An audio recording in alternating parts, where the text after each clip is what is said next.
You're 29 years old. You open a video about investing, and within 10 seconds, you hear, if you had started at 20, you'd already be a millionaire. So you pause the video. Not because you don't care, but because deep down you're thinking, what's the point now? Meet Jay. Jay is 29, turning 30 soon. He's not lazy, he's not irresponsible. In fact, he's done a lot right. He works, he saves a bit, he avoids stupid financial mistakes. But there's one thing he hasn't done. He hasn't started investing. And it's not because he doesn't understand it. It's because every time he tries, he runs into the same thought. I'm too late to benefit from compound interest. You've seen the charts. You've probably seen them too. Two lines on a graph. One person starts investing at 20. The other starts at 30. And the gap looks massive. So massive that it makes starting late feel pointless. So Jay does what most people do in that situation. He procrastinates. He tells himself, I'll start when I understand it better. I'll start when I have more money. I'll start next month. But next month never comes.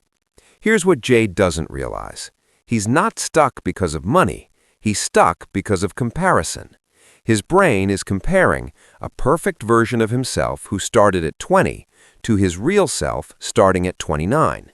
And since he can't go back in time, his brain quietly says, why even try?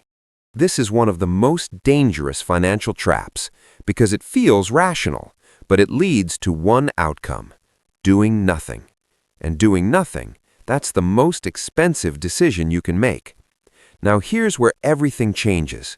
Jay has a realization. He stops comparing himself to the 20-year-old version, and instead, he compares himself to a different version, the version of himself at 35, who still hasn't started. Suddenly, 29 doesn't feel late anymore. It feels early. Because the truth is, most people don't start investing at 20. They start when life forces them to, when they feel behind, when pressure builds, when it's uncomfortable. So if you're 29 and thinking about investing, you're not behind. You're ahead of the version of you that never starts. Think of investing like planting a tree. Planting at 20? Amazing. Planting at 29? Still great. Planting at 35? Still worth it. But not planting at all? That's the only guaranteed failure. The tree doesn't care when you start. It only cares that you do. So the real question isn't, did I miss my chance? The real question is, what's the simplest way to start without overthinking this? Because let's be honest, you don't want to become a full-time investor. You don't want to analyze stocks every day. You just want something simple, something you can put money into, let it grow, and move on with your life. So here's exactly what I would tell Jay. The first thing Jay needed to understand was this: there is no perfect investment, and the longer you believe there is, the longer you delay starting. Most beginners think investing is about picking the right stock. They imagine there's some hidden gem, some company that's going to explode, and if they just find it, they'll make up for all the lost time. But that mindset is exactly what keeps people stuck. Because now, instead of starting, you're researching. Instead of investing, you're watching videos. Instead of building wealth, you're waiting to feel ready. And here's the uncomfortable truth: you will never feel ready. Not at 29, not at 30, not even at 40. Because the market will always feel uncertain. There will always be news, crashes, opinions, predictions. So if you're waiting for clarity before you start, you'll be waiting forever. What actually builds wealth isn't perfection, it's participation. It's showing up consistently even when things feel uncertain. Jay realized that the goal wasn't to catch up in one big move, it was to slowly build momentum. Because investing isn't a one-time decision, it's a habit. And habits don't need to be perfect, they just need to be repeated. So instead of asking, what's the best investment, Jay changed the question to, what's the simplest investment I can stick with for the next 10 years? That one shift changed everything, because now the focus wasn't on being right, it was on being consistent. And consistency, that's where compound interest actually comes from. Once Jay stopped chasing the perfect investment, the next step became clear. Keep it simple. Not exciting, not complicated, simple. Because the more complicated your strategy is, the more likely you are to abandon it. So instead of picking individual stocks, Jay started with something different, a broad market index fund. Now that might sound technical, but the idea is incredibly simple. Instead of trying to choose one company that might succeed, you invest in hundreds of companies at once, big ones, small ones, different industries, all bundled together. So if one company fails, it doesn't destroy your progress. And if the overall economy grows, you grow with it. Think of it like this. Imagine you're betting on a race. Picking one stock is like choosing a single runner and hoping they win. An index fund is like owning the entire race. No matter who wins, you still benefit. This removes one of the biggest risks beginners face, being wrong. Because let's be honest, most people are not great at picking individual stocks.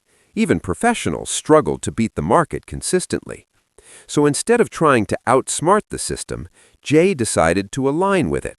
He chose something he didn't have to monitor daily, something he didn't have to stress about, something he could invest in and forget. And that's exactly what most people need. Not complexity, not excitement, just something reliable that works in the background. Because the goal isn't to win big once. The goal is to win small over and over again for years. This is where everything actually starts to work, because knowing what to invest in is only half the battle. The real challenge is consistency. And consistency is hard when you rely on motivation. Some months you'll feel disciplined. Other months life will get in the way. Expenses will pop up, emergencies will happen, and suddenly investing becomes optional again. That's why Jay didn't rely on willpower. He relied on systems. He automated everything. Every month, a fixed amount of money was automatically invested. No decision-making, no hesitation. It just happened. And this is important, because every time you have to decide to invest, you create a chance to skip it. But when it's automatic, you remove the decision entirely. It becomes like a bill, except this bill is paying your future self. Now here's the interesting part. At first, the amounts felt small, almost insignificant. But over time, something changed. The habit became normal. Investing wasn't something Jay tried to do anymore. It was just something he did. And that's when momentum started building. Because consistency beats intensity. You don't need to invest huge amounts all at once. You just need to keep showing up, month after month, year after year.